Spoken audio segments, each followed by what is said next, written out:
Oi pessoal, tudo bom com vocês? Hoje eu vou ensinar como fazer pipoca de micro-ondas, então deixa o like e se inscreve no canal. Um beijinho para começar. O primeiro ingrediente você vai precisar de uma vasilha.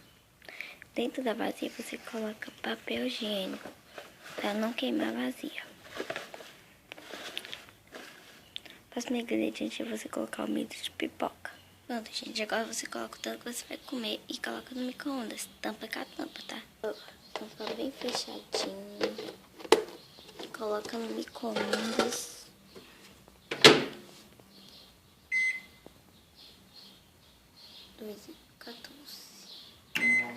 Você deixa até terminar a pipoca. Um beijão, como começar a estourar, eu volto. Ai, gente, antes de fazer esse vídeo, eu fiz isso aqui, ó. Gente, a pipoca vai ficar assim, ó. Como terminar, ó. Bem macia, bem crocante, ó. Fica bem assim.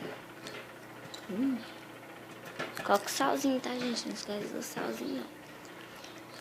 Tá? Ó, já começou a estourar, ó. Tá vendo? Quando terminar, eu volto. Pronto, gente, ó, já estourou.